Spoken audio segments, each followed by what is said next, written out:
Hello, everybody. My name is Oleg Solodukhin. I lead our dxFeed company within the DxExpress group of companies. And today I'm presenting what is called codified likeness utility. So you might as well wonder what this might mean, right? That's actually the whole point. So actually there were three meanings to this name. First one is it's actually a name of a character in a movie which is called Tron, and it's about virtual and augmented reality, and that's a big part of what we will be talking today. Another one is actually a name of the language, which was before object-oriented programming was started in its current form, and it affected how many languages of today actually formed, including C++, Java, and all popular programming languages. And the third meaning is actually we should have a clue of how the whole ecosystem will evolve for the next 5 to 10 years, and I hope to give you a little bit of insight on our vision on that. So a little information about us. So DxExpress has been around for soon close to 20 years. Actually, our primary clients are in the United States. So we have grown from the United States options market. And over time, we have grown to be more than 400 people at the moment in different countries, two companies in Germany, Portugal, Bulgaria, United States, Japan. We serve our biggest customers behind the scenes by building solutions in data space and trading platform space. And our solutions have received more than 25 industry awards over the years. So what I will be talking about today is actually augmentation or amplification of human intelligence and what we are usually addressing in the space of trading, financial analytics, and all the connected things. So to do that, you have to have 5 things, actually, in our opinion. That's you have to have the infrastructure and base technology, state of the art. Then obviously you need to have traditional applications just to be out there, but then you augment this with currently emerging concepts of virtual and augmented reality. You add gesture control and voice recognition. You add what we call an intelligence platform to it, and then you add analytics and expert systems to it to have the vision of the future, how it might actually look like, right? So what we are envisioning is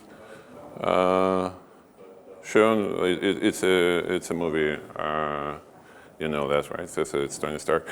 So actually, what he's doing, okay? So he's doing gesture control. He's talking to the system, and he's looking at holograms. Okay, so it's a holographic UI plus gesture control plus natural language recognition. And artificial intelligence or intelligence platform behind it, right? Which actually augments his own ability to analyze the data, right? So it's a natural extension of how he thinks and how he works with the data. So what we would like to create is pretty much that. And technology is not that far away from that point in time, as we will see shortly. So, but first, the foundation, right? So your foundation should be robust.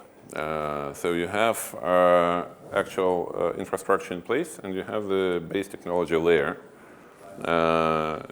to run the whole thing, right? So it's really effective, and it might require a lot of resources, actually. So it's good when you have it, then you can build actually everything else. So there's actually an interactive application which is available at earth.dxFeed.com. So we do have the low latency market data infrastructure around the world, obviously in the United States, in Chicago, New York, Frankfurt, Zurich, London, Hong Kong, and Tokyo right now. And through the partners network, we're able to reach all other sites around the world with considerably low latency and to provide vast amounts of data.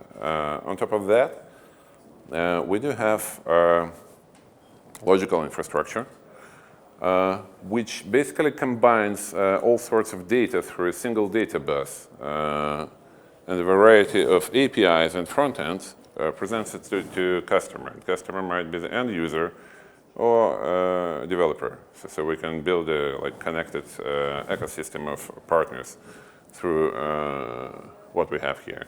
So we've been storing, for example, we've been storing every tick from US market and then global markets since 2010 in our cloud, and we are able to replay this as like YouTube. You might think of it as YouTube for the market, right? On YouTube, you play the video, you put the slider into position, you press play, you get what you want. So this thing actually works pretty much like this, point-to-point, replay from the cloud directly to the customer. And that allows you to actually analyze massive amounts of data on demand, either running it on top of our cloud infrastructure or just having streamed replay of the market, the desired portion, directly on your workplace. And that might be your mobile device, or it might be your wearable device, or it might be your, as we can see, your augmented reality device. So, and everything else works in the same fashion. So we present all those traditional data sets through the set of, it's 100% our technology stack. So we present it through a set of APIs to different endpoints for different devices. And that gives us the power to provide a number of standard services. I will not go through this list. This is just for basic understanding. So that might be reference data, it's options analytics, it's aggregated data, it's all sorts of services built on top of this. Services in B2B and B2B2C fashion, so it could be delivered directly to the end client, could be delivered like trunk mode from business to business, which in turn gives us the ability to build a variety of front ends to present this creatively to the customer, to allow the analyst to work with the data a little bit differently, for example, or to solve like the usual tasks in the industry with a new approach. So we also have a lot on the platform space, like all the building blocks. And the approach is with the building blocks like this, on the data space and on the platform space, you can actually construct a solution for a particular client, which addresses specifically the problems that the client has, with a unique portion being customized for that client, and actually deliver value precisely where it's needed. Right? So it's not some like very broad approach. It's an approach which allows us to construct very focused solutions. So a quick scroll through traditional things while we are approaching the main point. Right? So you have traditional UIs, how the data is usually presented. It's presented on the screen, right? So you might have a traditional desktop application, right, like this one. You might have a web-based application, like usual HTML5 trading system. These are all our products. You might have a mobile device with typical stuff like charting and watch lists and everything. You might have wearables with focused information being delivered to your wrist, for example, right? But then the next step is to actually evolve from that. Because all the devices that we have just looked through, they have the screen plane between you and the object that you're trying to analyze, right? So it's essentially a two-dimensional picture, and it's an impenetrable barrier between you and what are you working with. So the next step is to actually evolve from the number of screens and control rooms like this. It might be your trade desk, it might be just your workstation, to something which is close to what I've shown in the video in the very beginning, right? So interactive virtual environment where you don't need to have all the technological stuff to actually interact with the data, to analyze it, to work with it. It's all virtual, and what you will need is only a light device, like augmented reality glasses, right? Where you can work by yourself or collaborate with your colleagues all over the world, working with data and with like virtual office, right? Some examples. And the data you will work with is it's actually it does not have to be two-dimensional. So you're adding another dimension to how you work, because those objects, while they're on screen, I could not really touch them, right? And I cannot walk around them. So when these are presented in augmented or virtual reality, you can actually place it on your table. You can walk around it. You can work with your hands. You can delve in and out, right? So it's a very different concept of how you perceive things, and it gives you it enhances your natural ability to interact with things, right? So when I'm working with an object with my hands, like we always do, right? So I can actually do something with the object. So this is exactly the same concept. So you might have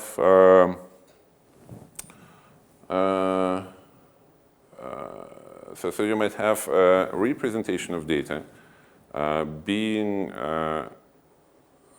actually touched by your hands, right? So you have the ability to work with it as with a physical object. And to do this, you will need gesture control. So here's a laboratory example. So you can actually work with a normal application, and specifically with the application designed for that particular way of interaction very effectively by just moving your hands in the air. Essentially, this enhances any type of presentation or control room type of interaction, where you don't need to touch the keyboard, right? So you might actually interact with things with your hands. And if you have the wearable device that projects augmented reality to you, then it's natural. It's an extension of real physical environments. Which brings us to the next point, which is the virtual office type of application. So let me scroll the video. Oops, sorry.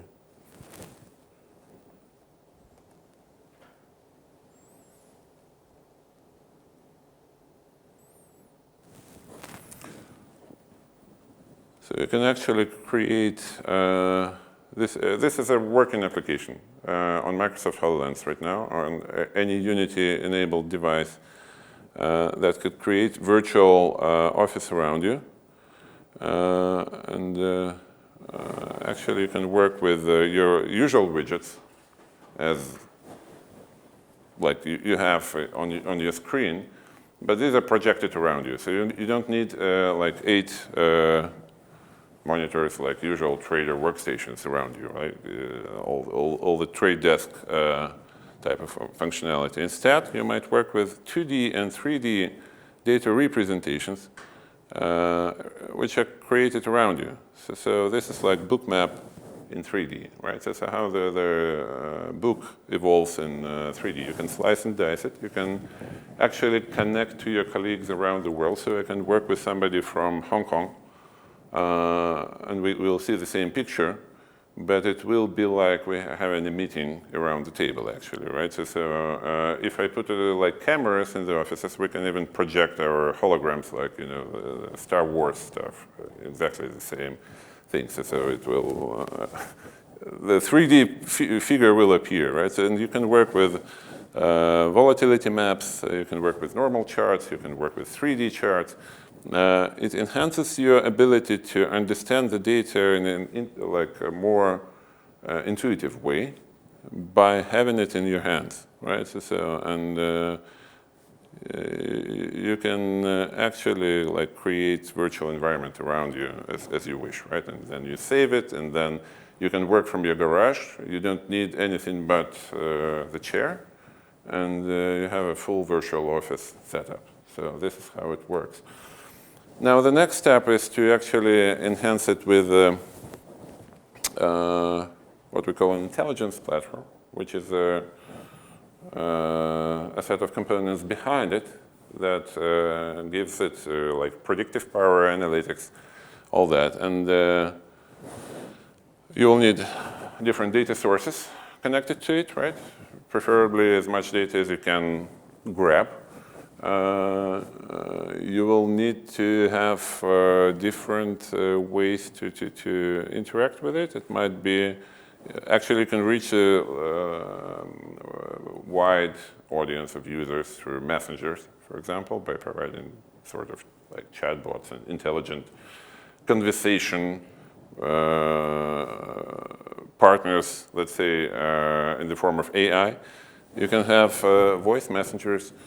And then you have the extra system connected to it, which actually translates natural language queries that customers might ask into meaningful answers, right? So it goes exactly like it was shown in the movie, right? So like, Jarvis, please give me the hottest stocks for today. Okay, so what do I do? What would you recommend? Okay, so the questions like this, it's a very different paradigm of interacting with the system, and it naturally enhances your ability to think by providing you the intelligent conversation partner, let's say, right? And it actually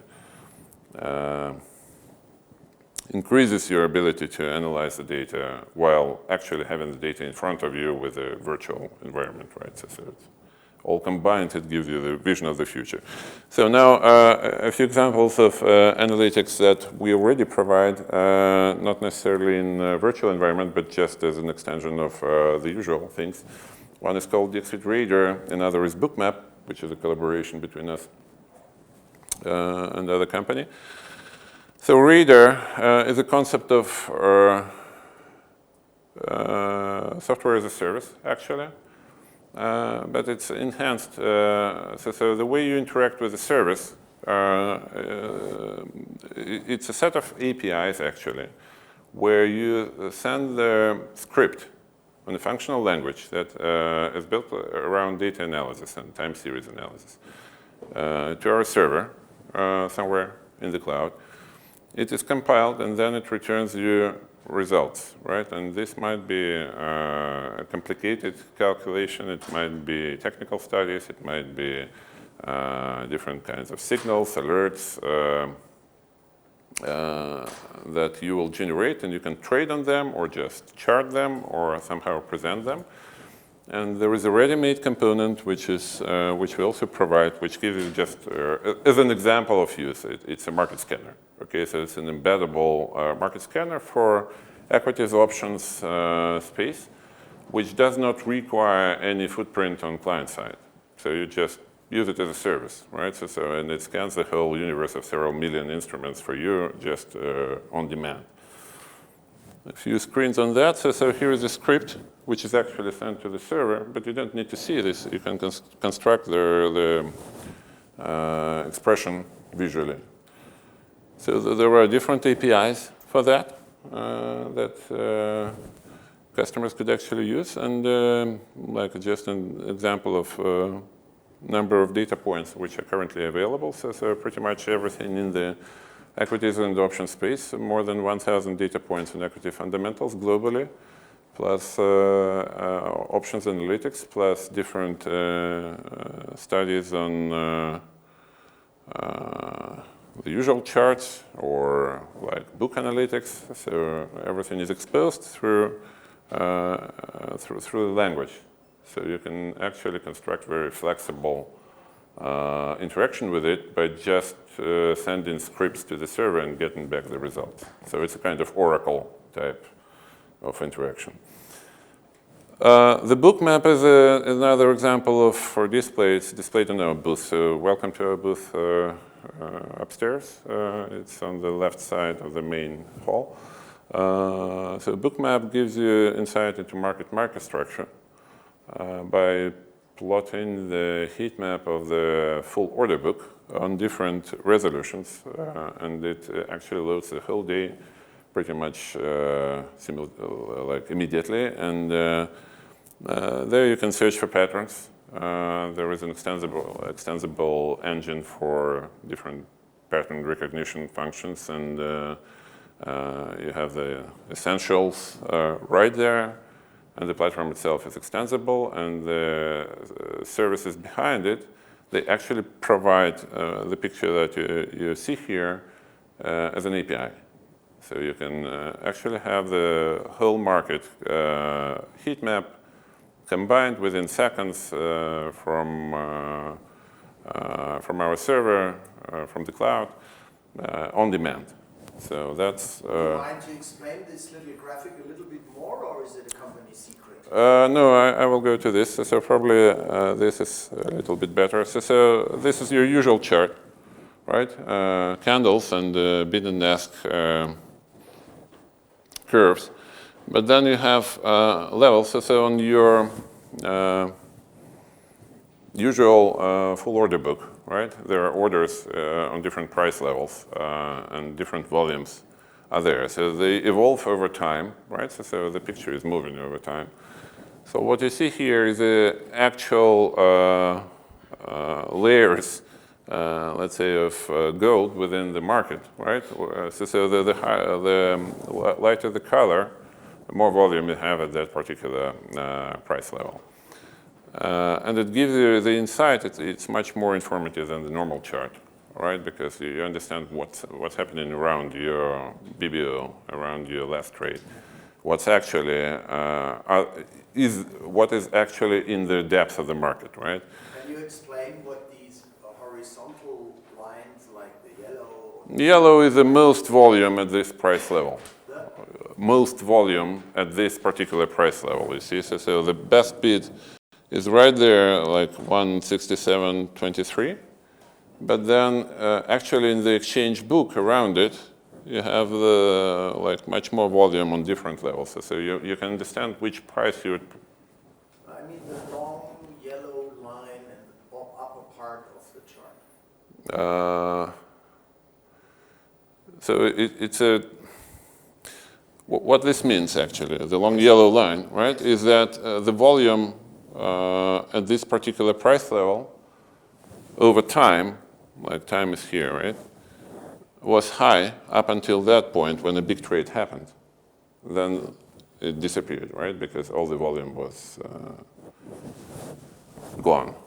Somebody bought something, right? So it gives you the heat map of the full book, the microstructure on the market. You can scroll into nanoseconds, or you can scroll out to like hours to see how the market behaves. And what you can actually predict from it is where the market will move, because there are like magnets within the book, right, that you probably don't see when you're just watching the chart, right? So the chart is here, but you can see that actually there is a lot of hidden volume somewhere on the top. Did you just say I would be able to see where the market is moving in the future? Yeah. Why are you working then? That's the usual question. When everybody says, somebody says that that we can predict the market, then why are you working? You should be trading, right? So, of course, you cannot predict 100%. You have a good. I would be happy with 70. I don't have exact figure of how well you can predict, but it gives you the best possible picture at the moment, right? So of course, you don't have exact prediction. It will always be like a cone, let's say, right? A probability cone going forward. But still, you will see where, at the moment, where the volume lies. It's why like Nasdaq Total View and all other full order book products exist, right? To give firms and individual customers the insight into market structure. So you're welcome actually to visit our booth. We will, it's working there live, so you can see it in action, and we can talk in detail how this tool could be used. The essence of my message was that it's just a representation of what the server delivers you through a set of APIs, and that's actually a server-based service. And it still extends, the software as a service, it extends the ability of firms and users to analyze their data in depth while having zero footprint on the client. So I can use it without downloading gigabytes or terabytes of data doing something on my local computer. It's happening somewhere, and you just have the representation of it magically. Special cases of these services is like index management. So index management has been a pain for many organizations because of fragmentation of knowledge and technology, which is if you build indices or if you analyze portfolios. So your research groups might be, you might have the problem that each group of indices, only like 3 to 5 people in the organization know how they're actually constructed and what to do with them. And technology behind them is different. So they use Excel tables, they use some internal software, whatever it might be. So what we are offering is a stack of technology that normalizes it and allows you to perform the usual steps of index construction, creation, backtesting, and maintenance and rebalancing in single environment, which is basically built according to principles of software lifecycle management, right? So it allows big groups of customers, big groups of researchers to work in the same fashion with complicated methodologies, backtest them, rebalance indices, manage indices in very straightforward fashion, right? So you don't need to have discrepancy around it, like in tools and everything. So we support the concept of multi-temporality, which a good buzzword, but it means that you have different versions of methodologies and different history of data, and you can actually test what-if scenarios. So what if I applied this particular version of my methodology to this particular time? And here is where market replay and extraction comes to mind as well, where you have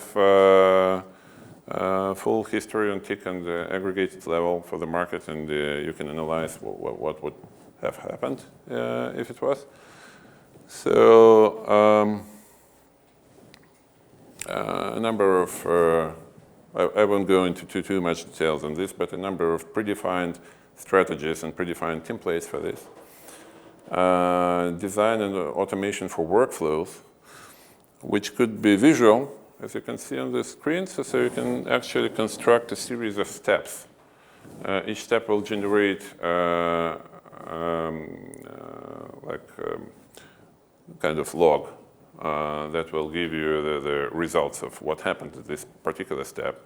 And the whole process becomes very manageable because you have encapsulation of logical steps within index construction within those steps. And that could be run automatically, or you can test on the fly what happens directly there. So you can also like see the data in your development environment. So some notable clients who are using all of these technologies, like parts of the technology, or something that was shown on this presentation. So we, as I said, so we do mostly online brokerages. So that's our turf. We've been doing this for 20 years. That's Thinkorswim by TD Ameritrade. We work with Pick6 in Chicago. We help NASDAQ on different projects. We are supporting Tastyworks and Tastytrade, which provide trader education, and it's an actual brokerage in the United States. Benzinga is a portal. Apex Clearing is a clearing corporation. Phenom is a system for private banks in Switzerland to actually trade with their high net worth clients, replacing the phone interaction with bank traders. So all these technologies, it's not just something that just a concept, right? So everything that was shown is somehow already used or in progress with these organizations, and many more are coming. So welcome to the future, and visit us at our booth in our office here in Munich. So it's in Sapora Bogen building, top floor. We have a beautiful terrace, good view on the stadium. I will now let, do we have some time left? I think we're just about done. Do you have 1 minute? We can do 1 minute. Yeah, we'll do 1 minute just to scroll through the actual examples of how the data is analyzed. I'm passing it to Anton, who is our lead quantitative analyst. Thank so you. he'll give just a little bit more insight on. I'll be on very this. brief. Just wanted to highlight several cases that we have in our data science / quantitative analytics team. And some of these Oleg already mentioned, so I'll be skipping them. It doesn't work. Will you skip like, Could you please? like this? Yeah, the dxFeed radar that was discussed in detail. Just wanted to highlight that there is a URL, radar.dxfeed.com, that is publicly, yeah, it's publicly available. You can so test you can it. feel free to take a look at that. The book map was also discussed in great detail, but there is an extended demo at our booth, so I'm skipping that as well. So come up. We have the live book map Right. displayed right And now. everything else as well. So here's the topic that was not covered. So that, well, partially addresses the question I was asked. So why would you do that? So there is a, we cannot predict the market, but we can find specific events using the additional depth of the data available from different exchanges. So here, for instance, we are using NASDAQ total view to recreate the whole flow of any individual standing order. And that helps us track several particular cases. For instance, we're trying to find out the hidden volume that was executed. So you don't have, naturally you don't have access to that data, but using that full of the depth, you can do it. And there is also a demo of that. And these are, they may be fairly simple algorithms, and they may be, on the contrary, they may be very complex, using machine learning, for instance. So we are working on that as well. And probably the final thing, with a flavor of index management solution here. It's not exactly the solution, but it has a similar look. So it's Jupyter Notebook, and you can use that to integrate our own data feeds within R or Python to take a look at that and, for instance, run a portfolio analysis here. So we have an example of index management. This is a brief example of portfolio management. So it allows your group of analysts or group of quants to actually use one environment which allows you to combine code, data, and results into a single notebook available through the web, right? To use existing function libraries that we add and that your group could contribute to actually analyze pretty arcane concepts within the market, right? And to construct indices or just to rebalance portfolios. So welcome to discuss variables, so we can more with that. Thank you all very much. Thank you very much. Yeah.